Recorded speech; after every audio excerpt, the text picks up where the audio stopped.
They took us from a legacy of tyranny to a legacy of freedom. And I believe inside every human breast beats the living heart of freedom.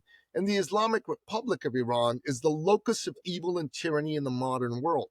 There are people right now that are demonstrating in the streets to get rid of this evil government so that the repression they've had on the people of Iran can be gone. That'll be a good thing for the world, right? But we came here and I started to see, man, you could speak out against the government, no biggie. You know, you could, if a girl could walk outside without having to cover her hair. I mean, all of that was powerful. All of that was amazing, important. And if you're an entrepreneur, you need freedom, man. Without freedom, you can't have free expression. Without free expression, you can't have free enterprise. Without free enterprise, you can't go out there and make your entrepreneurial dreams come alive, right? And my dad was an entrepreneur. Nathan, he was the greatest man you would have ever met, man. If you were looking for work, he'd sit you down in his office, call all his buddies until he got you a job.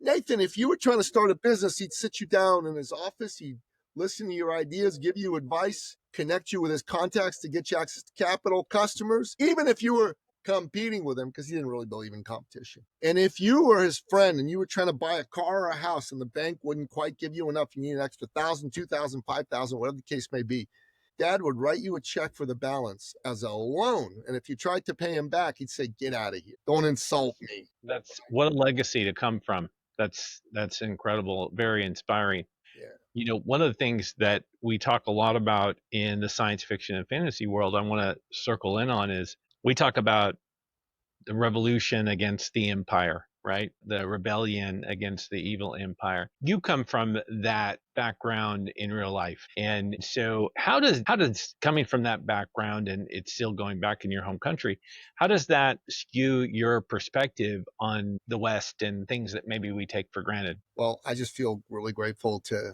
live in a free country and be able to make my dreams come alive.